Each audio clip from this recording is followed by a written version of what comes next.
Salut les amis, j'espère que vous allez bien, que vous avez la forme. Israël-Palestine, encore un conflit et c'est vraiment plus que dramatique. Alors l'objet de cette vidéo, c'est pas de commenter le conflit, de dire ce qui s'est passé à Gaza, ce qui s'est passé... Non.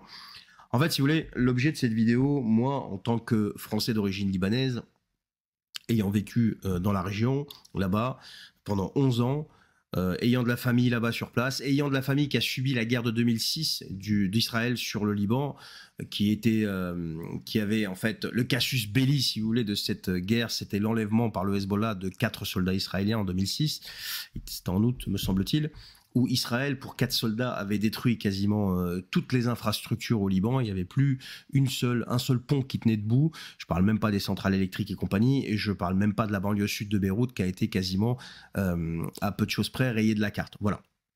Donc ce qui est en train de se passer à Gaza aujourd'hui, le Liban l'a déjà subi en 2006, mais pour beaucoup moins que ce qu'a fait le Hamas. Alors, si vous voulez, passer la période émotion et compagnie, comme à l'époque, rappelez-vous, pour l'Ukraine, et pour toutes les autres guerres qui sont terribles, eh bien, alors, il y en a qui se sont émus pour l'Ukraine, mais pour les autres guerres, ils n'en avaient rien à faire.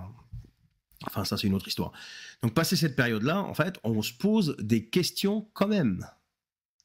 Et la première des questions qui me vient à l'esprit, moi, et encore une fois, je ne suis pas en train de juger, je ne suis pas dans un esprit partisan, je veux pas que tous les mecs là qui viennent, là, qui t'expliquent, oui, reste top là, je sais pas quoi, ou alors l'autre qui te sort quoi, oui, antisémitisme ou racisme ou je sais pas quoi, voilà, ou islamophobie ou je sais pas quoi, pas du tout. Voilà. Donc les mecs, avant de juger les personnes, il faut apprendre à les connaître. Donc passer cette période-là, ce que je veux vous dire, c'est que les questions qu'on se pose, et la première qui est logique, tout le monde connaît l'État d'Israël, tout le monde connaît la puissance de Tsahal, tout le monde, qui est l'armée israélienne, tout le monde connaît la puissance en général des forces de défense israéliennes et de la sécurité. Israël est quand même réputé pour la sécurité, que c'est un État sécure et que leur niveau de sécurité, il est énorme. Alors moi, ayant fait 4-5 mois, 4 mois et demi, quelque chose que ça, 4-5 mois, je me souviens plus exactement, au Liban Sud en tant que casque bleu français, en 2001-2002, ayant eu la chance de survoler la Blue Line. Alors la Blue Line, c'est en fait, si vous voulez, la frontière qui a été tracée par l'ONU, c'est un couloir en fait, voilà, qui est surveillé par l'ONU. Donc j'ai une espèce de petite zone tampon, si vous voulez, entre Israël et le Liban, puisque Israël et le Liban ne se reconnaissent pas mutuellement et sont officiellement encore en guerre. Eh bien, on voit le niveau de sécurité, si vous voulez, derrière la frontière. Mais vous avez des postes partout. Et ça, c'était en 2001-2002. Donc ça, c'est avec le Liban.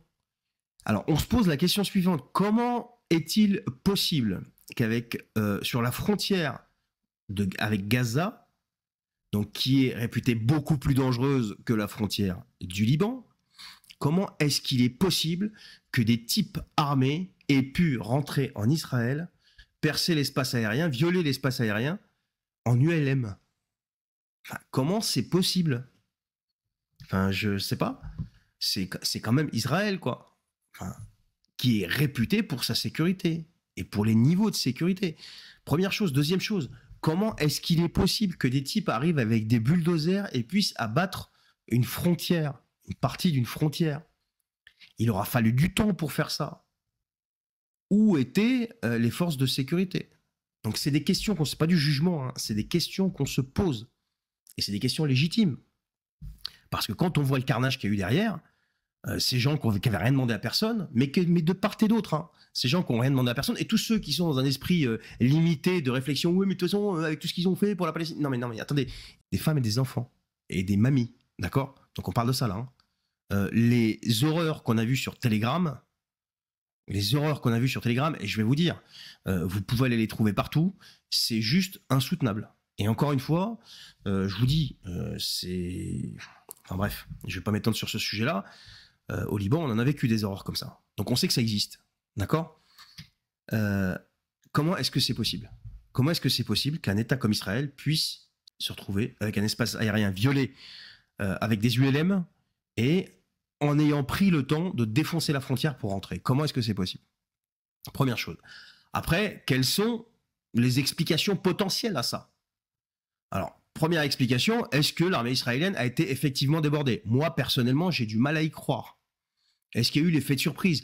Oui, peut-être, mais quand même. On est en train de parler de 700 personnes qui sont mortes, et il y a eu plus d'une centaine, a priori, d'otages. Donc comment est-ce que c'est possible? Il faut du temps pour faire ça. Ça se fait pas en 5 minutes. Et une opération comme ça se prépare.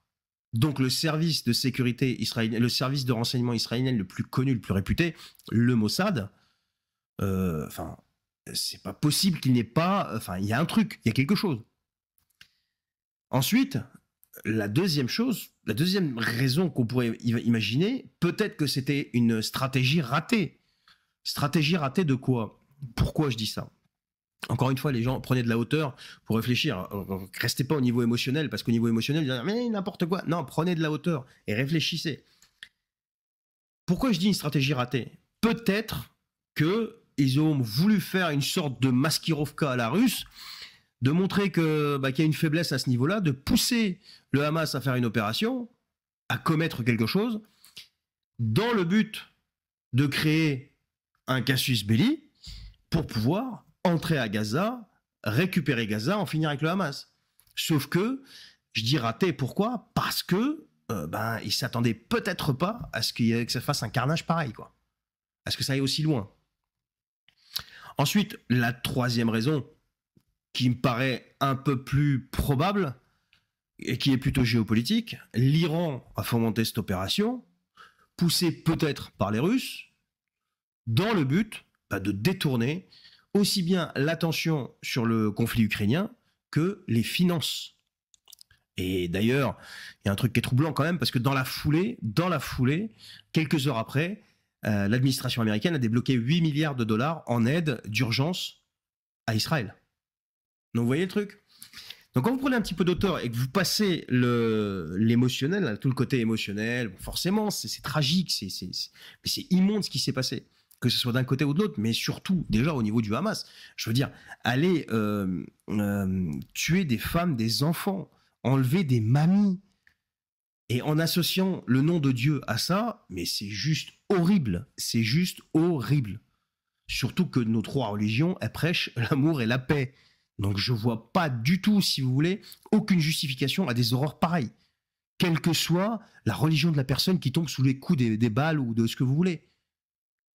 Enfin, vous avez vu des vidéos, si vous les avez pas vues, je vous encourage à les regarder et ne pas regarder que ce que diffuse BFM, machin et trucs. Voilà. Donc tout ça mis bout à bout, quand on récupère un petit peu notre esprit logique, si vous voulez, et qu'on se met à réfléchir, on se pose ces questions-là. Et moi, je vois ces trois raisons potentielles. Alors la première, la surprise de l'armée israélienne, j'ai du mal à y croire, je vous dis.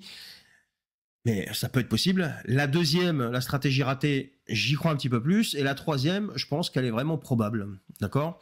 Celle d'une stratégie russo-iranienne, peut-être, je sais pas. Voilà.